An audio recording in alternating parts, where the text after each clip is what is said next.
RDC est une et indivisible. De la population et de tout le monde, c'est qu'il faut tout arrêter pour faire face à cette situation.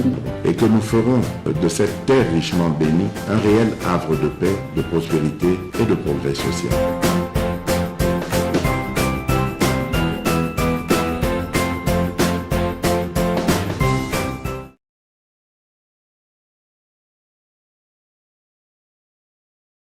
Les Congolais doivent faire plus. L'armée, longtemps sous embargo, un embargo qui disait pas son nom, il est clair qu'aujourd'hui, l'armée congolaise n'est peut-être pas en mesure de faire face seule.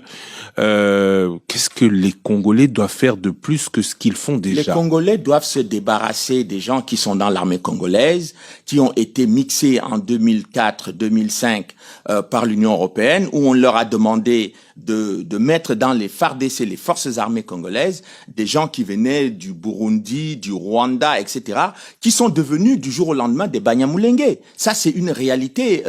Moi, j'ai découvert ça d'ailleurs dans les rapports de l'Union européenne. Oui, mais les Banyamulenge se considèrent comme Congolais d'origine. Vous avez des Banyamulenge historiques et vous avez des Banyamulenge de circonstances. Vous y consacrez même un chapitre. Bon, j'ai découvert, par exemple, et ça, c'est pas moi qui le dis, et ça devrait être l'objet d'un débat national au Congo.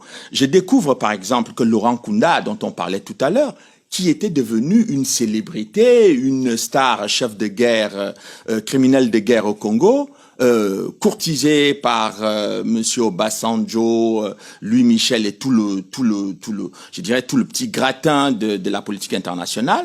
Eh bien, un rapport de 10 pages de la MONUC dit que Monsieur Laurent Nkunda n'est pas congolais. Il est rwandais. Il est rwandais et c'est pour cette raison qu'il est rentré chez lui. Et comment il est devenu congolais? Monsieur Laurent Nkunda était sergent dans l'armée rwandaise. Il se retrouve général dans l'armée congolaise sur la base, le fondement d'un décret de Joseph Kabila, lui-même étant issu de l'armée rwandaise. Mais tout cela est quand même terrible pour les Congolais. Et je découvre aussi que le monsieur Ado Ayelo, c'est lui qui dit à Joseph Kabila de déchoir Laurent Nkunda de son grade de général et de le poursuivre pour les crimes commis au Congo. Donc, aujourd'hui, l'armée congolaise n'a pas que les officiers qui ont été formés dans les grandes écoles militaires. L'armée congolaise a aujourd'hui dans ses rangs des gens qui sont des parfaits criminels de guerre et aussi des gens qui viennent des pays dont on ne sait exactement pas d'où ils sont originaires. Donc, cette situation dramatique que vit l'armée congolaise rend l'armée congolaise inefficace dans ses opérations. Parce que les gens qui ne sont pas, qui n'ont pas le Congo, qui ne portent pas le Congo au cœur, ne vont pas aller défendre les femmes congolaises qui sont violées, ne vont pas défendre les populations congolaises qui sont massacrées. Mais donc, il faut aujourd'hui qu'on fasse le ménage pas seulement dans l'armée congolaise, mais dans tous les services de sécurité du Congo. Parce que c'est de ça dont il est question. Je sais que c'est un débat presque tabou au Congo, mais moi, je n'ai pas de conflit d'intérêt au Congo, donc je peux me permettre de le dire si ça peut aider les Congolais à ouvrir un débat sur cette question, qui est un débat quand même central parce qu'il s'agit d'une question de souveraineté nationale. Monsieur Onana, les guerres de Kagame et Banyamulenge en RDC, Ruberwa, Mutebusi, Nkunda, Batware et M23, quel est selon vous le rôle que les Ruberwa, Mutebusi ont joué dans cette histoire? Mutebusi, c'est quand même... non, Robert Roy d'abord. Les accords de Sun City ont fait de monsieur Robert Roy vice-président de la République démocratique du Congo, chargé des questions de sécurité. Et monsieur Robert Roy, pendant cette période-là, à aucun moment, c'est-à-dire qu'au moment où les gens de l'Union européenne considèrent, enfin, les hauts fonctionnaires de l'Union européenne considèrent que monsieur Laurent Nkunda et Mutebusi sèment la mort en République démocratique du Congo, le vice-président chargé de la sécurité, issu d'un mouvement rebelle, le RCD, se dit Banyamulenge, n'a jamais arrêté ces gens ou n'a jamais fait diligenter des enquêtes pour identifier les crimes qui ont été commis par ces personnes. Mais donc, pour moi, c'est très... Est-ce qu'on peut le reprocher à Azarias Ruberwa alors que jusqu'aujourd'hui, personne ne l'a fait? Non, mais écoutez, si on met tout le monde sur le même pied d'égalité, on dit tel n'a pas fait... Non, monsieur Ruberwa était au pouvoir au moment où les crimes les plus atroces se commettaient au Congo. Oui, mais Bon, oui, attendez. mais l'histoire retient aussi, et c'est pour ça que le M23, la première crise du M23, et c'est ce que la première crise du M23 a mis au jour, que de cette fin de guerre, après l'accord de Sun City qui a fait du 1+4, plus les élections de 2006 et autres, tout ce temps-là, l'armée rwandaise est restée maîtresse de l'Est de la République démocratique du Congo. Alors, est-ce qu'un vice-président, fût-il responsable de la sécurité dans un pays qui savait qu'il était en intelligence, on va dire, c'est aussi ce que vous disiez à l'époque, avec le Rwanda, pouvait se permettre pareille enquête? Alors, ça, vous posez là une question qui mérite un débat national. Comment le Rwanda peut agir sur le territoire congolais face à des gens qui se réclament être des Tutsis congolais sans que ces Tutsis congolais luttent pour mettre le Rwanda hors du territoire du Congo? Comment peut-on accepter que des gens qui disent qu'ils sont congolais, eh bien, laissent des gens qui se disent eux-mêmes Tutsis congolais massacrer les Congolais qui ne leur ont rien fait? Mais Par milliers. La réponse est justement dans le fait que jusqu'au M23, jusqu'au moment où on parlait de faire sortir ces soldats congolais hier rebelles ou les éloigner de l'Est de la République démocratique du Congo, ce qui a fallu tous les derniers conflits, c'était toujours le Rwanda à la manœuvre. Oui, mais le Rwanda n'agit pas seul. Si le Rwanda soutient le M23, vous avez constaté que les Nations Unies ont constaté que le Rwanda a soutenu le RCD de monsieur Azarias Robert-Roy, que le Rwanda a soutenu le mouvement de Laurent Nkunda, que le Rwanda a soutenu monsieur Mutebouissi, et que ces gens-là ont commis des atrocités en République démocratique du Congo. Pourquoi les Congolais ont-ils peur de mettre ces gens, de demander des comptes à ces gens qui sont aujourd'hui reconnus dans les rapports de l'Union européenne comme des gens qui ont commis des crimes? On devrait les traduire en justice? Mais bien entendu, mais enfin, écoutez, monsieur Ado Ayelo a demandé que des poursuites soient diligentées contre monsieur Nkunda. Monsieur Mutebouissi, on nous a dit que monsieur Mutebouissi, il est mort au Rwanda. Mais est-ce qu'on a demandé un certificat de décès pour savoir? Parce que une action judiciaire s'estompe avec une fois la mort de l'individu. Est-ce que les autorités congolaises ont demandé un certificat de décès de monsieur Mutebouissi? Aujourd'hui, d'ailleurs, encore, pour toutes ces personnes qui sont aujourd'hui encore en République démocratique du Congo, qui ont dirigé des rébellions, qui ont commis des atrocités sur le territoire, mais pourquoi des plaintes ne sont pas déposées contre ces personnes pour qu'au moins les victimes congolaises puissent avoir un espoir que les crimes qui ont été perpétrés contre leur famille puissent avoir un début de réponse. Monsieur Onana, revenons à ce que vous décrivez ici, le schéma. Paul Kagame formé aux États-Unis, puis arrivé par l'Ouganda, il prend le pouvoir au Rwanda. Aujourd'hui, vous dites qu'il occupe à travers ses troupes la République démocratique du Congo où il sème la mort pour exploiter les richesses minières de la République démocratique du Congo avec des multinationales anglo-saxons, vous dites. Comment ça se passe? Comment vous décrivez cela très exactement et comment vous expliquez le silence des Nations Unies et de l'Union européenne et de tous qui connaissent la situation, qui savent comment la République démocratique du Congo dans sa partie Est est pillée avec la complicité des Occidentaux? Bon, on a affaire à une situation, je crois que c'est l'une des situations les plus dramatiques que l'Afrique ait connues depuis les indépendances. On se retrouve devant une situation où le peuple congolais aujourd'hui n'a même pas le droit de pleurer ses morts. Le peuple congolais n'a pas le droit de se plaindre, d'après l'attitude qui est affichée vis-à-vis du peuple congolais. Kagame, il faut savoir que dans la question que vous posez, le coltan, qui sert aujourd'hui à la fabrication des téléphones portables, des ordinateurs, etc., les batteries, est un produit stratégique de la défense des États-Unis depuis 1942. 42, ouais. Et les États-Unis ont savent que le coltan est dans le sous-sol congolais depuis longtemps. J'ai vu un certain nombre de documents d'archives qui répertorient quasiment tous les minerais qui se trouvent dans le sous-sol du Congo aux États-Unis. Ils ont répertorié toutes les thèses, toutes les études qui ont été faites, que ce soit par des ingénieurs congolais ou des ingénieurs étrangers. Ils ont répertorié tout cela au sein du département d'État. Ils ont toutes ces informations. Donc, ils le savent. La deuxième chose aujourd'hui, c'est que le cobalt qui sert à la fabrication des voitures électriques. Le cobalt est aujourd'hui, le Congo est aujourd'hui le premier producteur mondial de cobalt, avec plus de 70% de production et des réserves les plus importantes du monde. Et donc, les experts considèrent que le cobalt, la demande de coltan a triplé depuis 2011.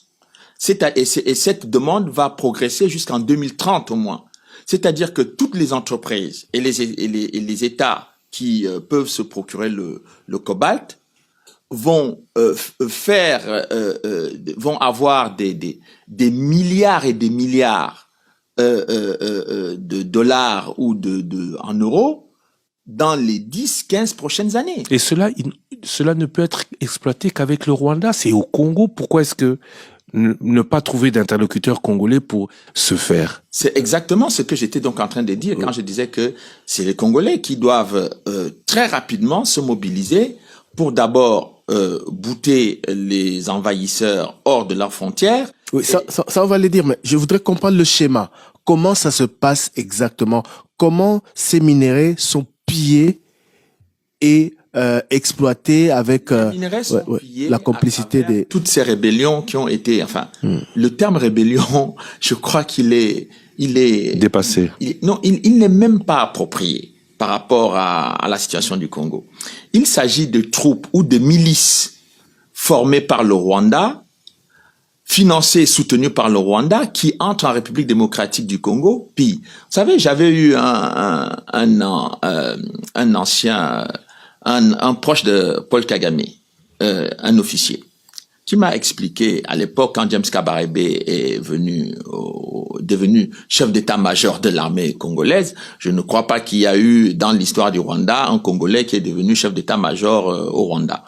Mais il m'expliquait que à l'époque, quand il venait d'arriver, il venait piller le diamant.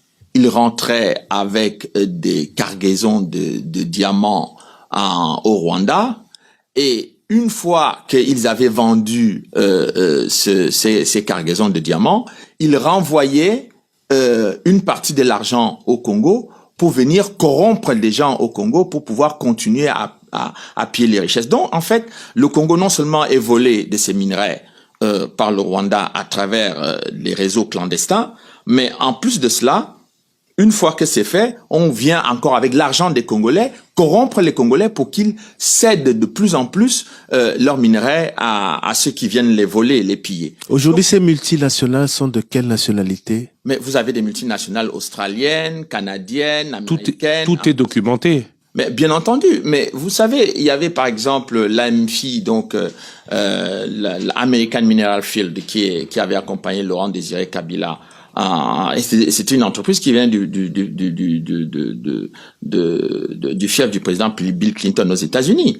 Donc il y a plusieurs. D'ailleurs, c'est étrange parce que je n'ai pas beaucoup évoqué cet aspect dans mon livre, mais j'en avais parlé déjà dans le précédent livre sur l'opération turquoise. On a retrouvé des troupes australiennes, canadiennes, etc., qui se sont retrouvées au Rwanda en 1994. Donc, on n'est pas dans une affaire où vous avez affaire à Kagame et quelques... Non, c'est Kagame et des grandes puissances. Et c'est pour cette raison que personne ne veut critiquer Kagame, parce que ces grandes puissances soutiennent son action de déstabilisation. Et se retrouvent dans cette magouille. Tout le monde y trouve son compte. Voilà. L'une des faiblesses que j'ai retrouvées, je vais poser mes deux dernières questions, dans cet ouvrage, c'est que vous dites plus de 10 millions de morts. Cette thèse, depuis de nombreuses années, est portée par plus d'un, pas que vous, mais vous n'avez pas réussi, contrairement à d'autres thèses que vous évoquez ici, à appuyer ce nombre de morts par des éléments de preuve? La particularité d'un bon chercheur, c'est l'humilité. Je ne prétends pas, ce que je dis, c'est pas la Bible. J'apporte des éléments suffisamment sur d'autres choses. Donc, mon objectif n'était pas de travailler spécifiquement sur le nombre de victimes. Mon objectif, c'était d'expliquer ce qui se passe, pourquoi le peuple congolais est massacré massivement sur l'étendue de son territoire.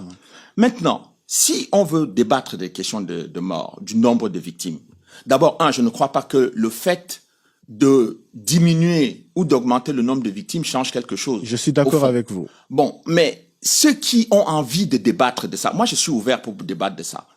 Combien d'organisations internationales sont restées au Congo compter les morts depuis 1994? C'est la raison de ma question. Mais oui, mais c'est pas moi qu'il faut la poser. Est-ce que ces chiffres vous avez sont un mauvais exacts? interlocuteur. Non, vous avez un mauvais interlocuteur. Vous êtes chercheur. Ça se trouve sur votre livre. Vous dites plus de 10 millions de morts. Si vous voulez... J'ai le droit de vous poser des questions. Oui, mais la question de savoir, c'est sur quelle base? Je n'ai pas refusé cette question.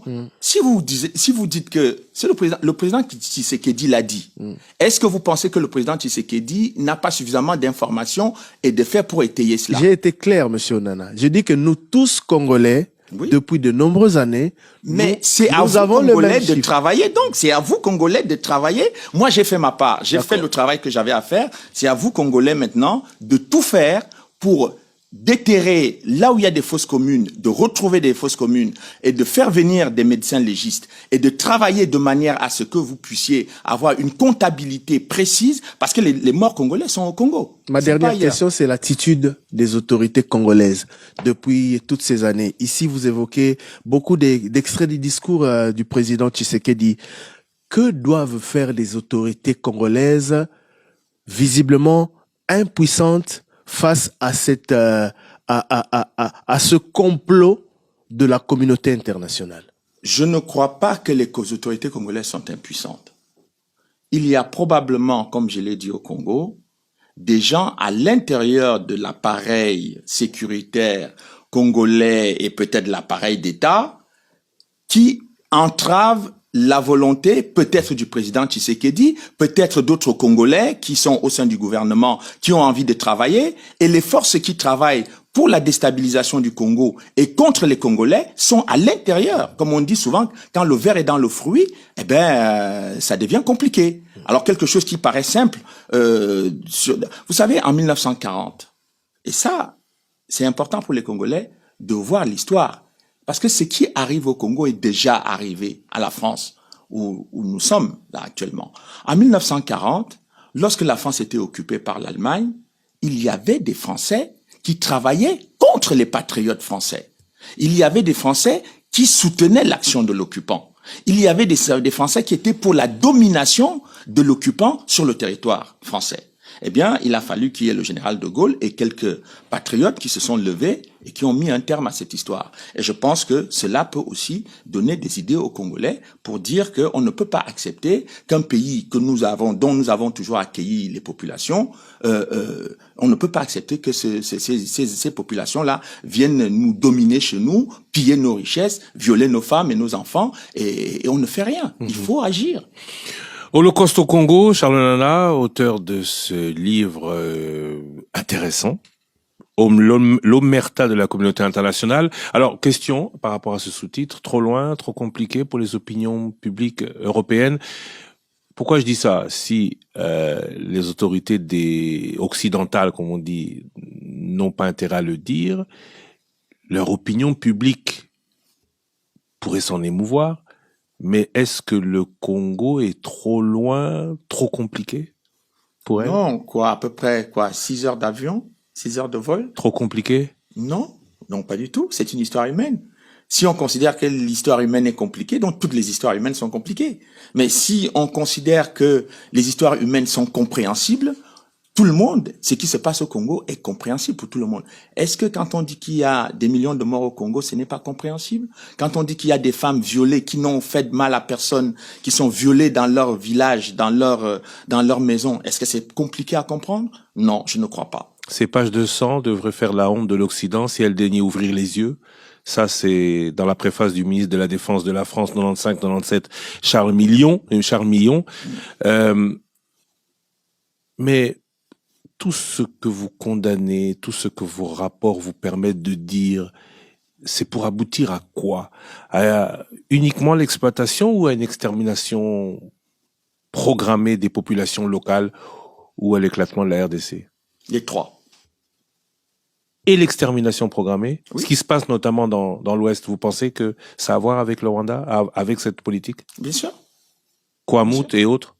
Mais écoutez, ceux qui ont envisagé de détruire le Congo, ils travaillent depuis près de 30 ans.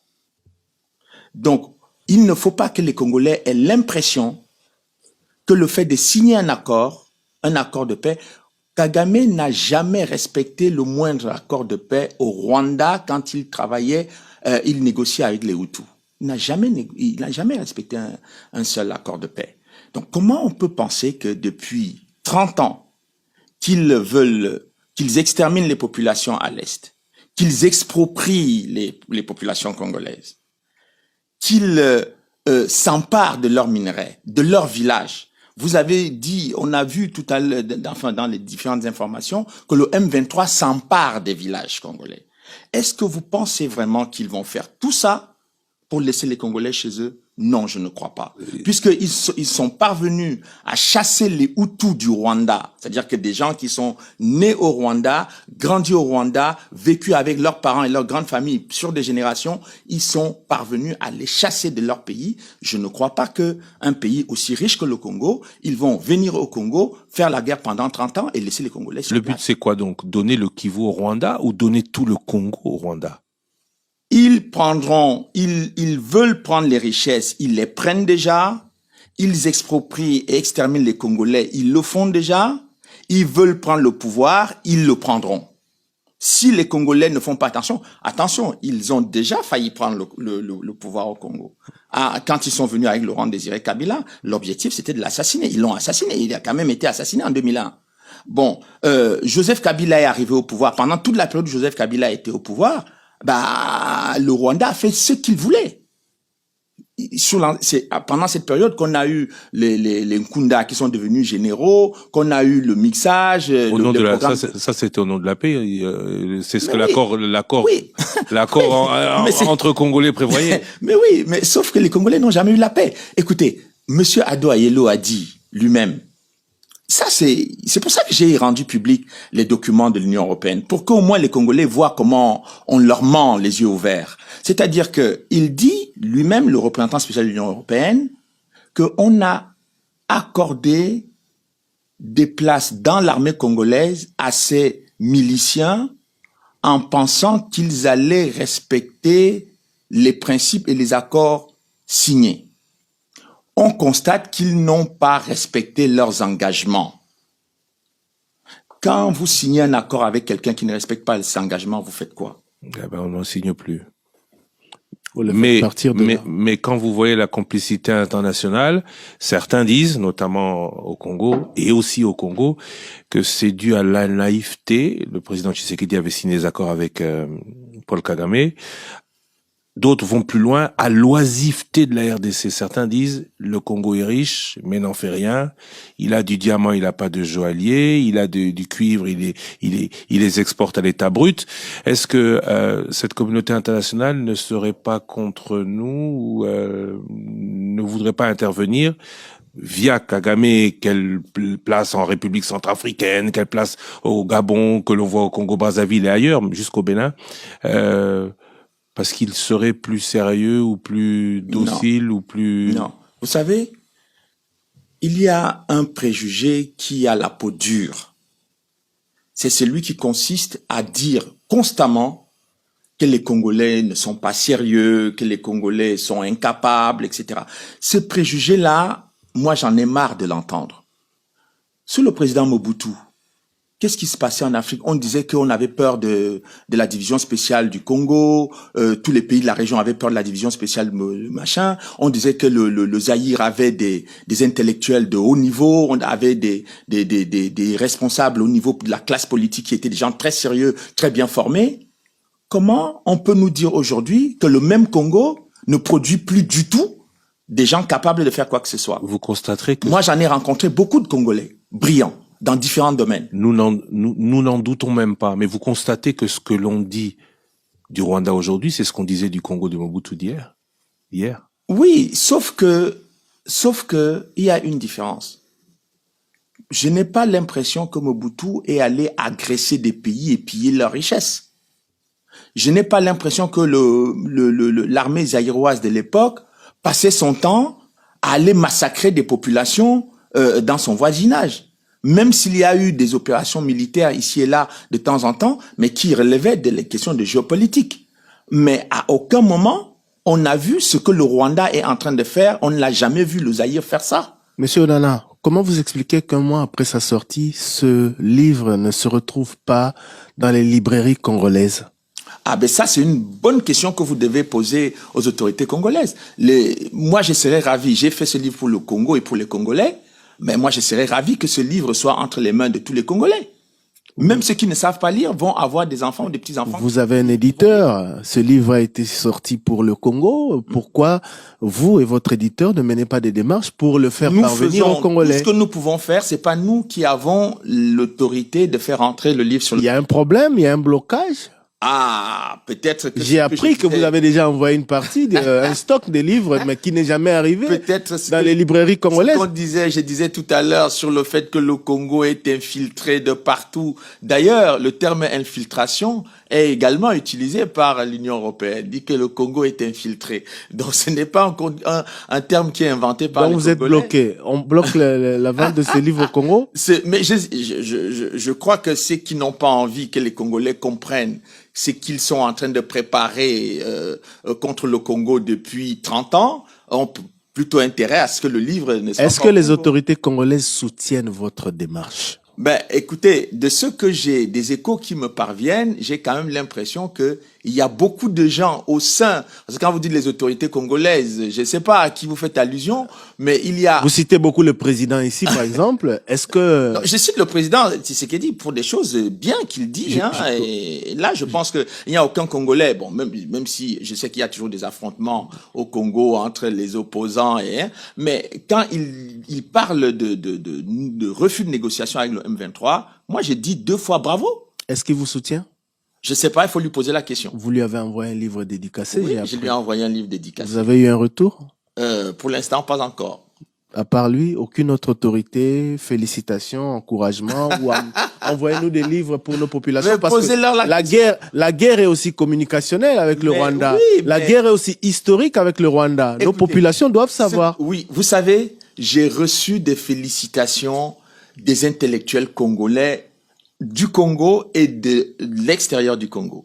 J'ai reçu des félicitations de la population congolaise, des jeunes Congolais. J'en reçois tous les jours et je suis satisfait parce que ceux qui lisent le livre sont touchés par ce qui s'y trouve et je souhaite que ce soit la même chose pour tous les patriotes congolais. Parce que je pense que ce sont les patriotes congolais qui vont défendre le Congo. Ici, vous avez accès à toutes les tribunes? Ici, en France? Non, mais les réseaux de Kagame et de tous les autres m'interdisent, par exemple, de parler sur certaines chaînes de télévision françaises et sur les radios, même du service public. Monsieur Charles Onana, je vous remercie d'avoir accordé de votre précieux temps. Alors, quand on voit votre bibliographie, on voit plus d'une vingtaine de livres. Vous n'avez pas écrit que sur le Rwanda, vous n'avez pas écrit que sur le Congo. Il y a, on va dire, au moins un quart de votre œuvre qui, cependant, se penche sur le sujet. Vous êtes quoi, passionné par le Congo ou cultivez une haine contre le Rwanda? Non, moi, vous savez, la haine n'a jamais été quelque chose qui m'habite dans tout mon travail. Jamais j'ai eu des préoccupations de cet ordre-là. Je crois que, d'ailleurs, quand je suis rentré dans mon travail sur le Rwanda, j'ai toujours dit que quand j'ai, par exemple, enquêté sur l'attentat, j'avais dit si c'était le président Kagame qui avait été victime d'un attentat le 6 avril 1994, j'aurais fait exactement la même enquête. Parce que j'aurais considéré qu'il n'est pas normal qu'on assassine un chef d'État dans un avion. Donc, moi, je n'ai pas de haine. Bon, moi, je comprends que dans la région, les gens aiment la haine, ils aiment développer la haine les uns contre les autres. Mais moi, j'ai défendu Tutsi, Hutu, Congolais, tout le monde. Les gens qui sont pour la paix, pour les Congolais comme les Rwandais ne sont pas venus sur terre pour être exterminés. C'est pas un projet de vie de venir sur terre pour être exterminé. Donc je considère que ceux qui ont cette vision et cette lecture des choses, mais le minimum c'est que quand même on les dénonce, qu'ils soient critiqués et qu'ils acceptent d'être critiqués. Bon, peut-être que ça va les faire un peu évoluer parce que quand vous exterminez les gens, c'est quand même un niveau très primaire, hein. C'est un comportement primaire. C'est un niveau qui va très loin et celui qui condamne cela prend le fait à ses risques et périls qui sont aussi importants. Oui, ça se passe comment vous? Oui, mais quand avec eux, ça se passe comment? Quand vous critiquez les choses qui ne vont pas, parce que humainement c'est inacceptable. Je pense que si Monsieur Kagame on exterminait sa famille, il serait pas content. Il dénoncerait, il critiquerait ce qui le ferait. Comment ça se passe entre vous et lui? Mais je me moque de ce qu'il fait, et de sa vie. Ça, il ne m'intéresse pas en tant qu'individu. Comment ça se passe entre vous et le pouvoir rwandais? Mais je n'en sais rien, ça ne m'intéresse même pas. Ça ne m'intéresse. Ils font ce qu'ils font. Écoutez, moi je m'intéresse à l'action publique. Je m'intéresse pas à la vie privée, au comportement personnel des gens dans leur chambre. Non, ce qui m'intéresse c'est la vie publique. Parce que la vie publique c'est ce qu'on pourrait appeler ce qui nous rassemble. Vous voyez, moi je suis dans le rassemblement, pas dans la haine et les divisions. Donc, si vous faites quelque chose qui rassemble les gens, qui permet aux gens de s'épanouir, qui permet aux gens de prospérer, d'évoluer, écoutez, de progresser. Écoutez, moi je suis tout à fait d'accord avec vous. Vous n'avez pas si peur le président pour votre Kagame... vie? Vous n'avez pas peur pour votre vie? Un journaliste congolais. Parce que dans ce livre, vous décrivez le puissant réseau de Paul Kagame et du pouvoir rwandais. Mais nul n'est aussi puissant sur terre. Quand on est sur terre, vous savez, le maréchal Mobutu, il croyait qu'il était puissant. Vous avez vu comment il a fini. Jonas Savimbi à l'époque pensait qu'il était puissant. Vous avez vu comment il a fini. Donc, Monsieur Kagame, il peut penser pendant sa courte vie, comme toutes nos courtes vies sur terre, qu'il est puissant, mais il aura peut-être le bonheur ou le malheur de constater qu'il n'est pas si puissant qu'il le pensait. Un journaliste congolais, Jacques Matande, a été exclu, renvoyé sèchement après une interview, longtemps après d'ailleurs, mais à cause d'une interview avec vous. De cette puissance du Rwanda pour votre propre vie, pour votre propre, on va dire, travail, vous ne pensez ne rien risquer? Non, mais vous savez, en réalité, quand on fait ce genre de travail, quand on vient sur Terre, on prend le risque de venir sur Terre. Si vous venez sur Terre et que vous croyez que vous n'avez pris aucun risque, c'est pas la peine de venir sur Terre, allez chercher une autre planète. Mais la vie sur Terre est une vie de risque, mais c'est surtout une vie passionnante. Parce que pour moi, dénoncer ce qui se passe au Congo, c'est passionnant, c'est agréable. Et je le fais avec plaisir, personne ne m'a jamais forcé de le faire. Je ne gagne pas de l'argent en faisant cela. Au contraire, si vous défendez Kagame, vous gagnez des millions et vous roulez en jet si possible, parce que je connais des associations et des gens qui travaillent pour Kagame qui vivent assez bien. Donc c'est pas ça. Je pense que le fait de faire ce travail-là est important pour le Congo et pour les humains, parce que je ne crois pas, comme d'autres, que la vie des Congolais ne compte pas. Les Congolais sont des êtres humains. Et si certains considèrent que le coltan ou le cobalt est plus important que les Congolais, ce n'est pas mon point de vue. Monsieur Charles Nana, nous vous remercions.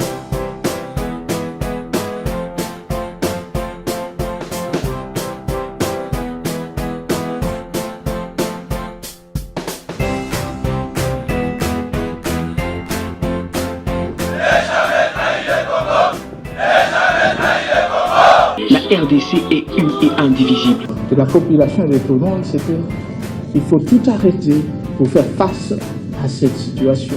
Et que nous ferons de cette terre richement bénie un réel havre de paix, de prospérité et de progrès social.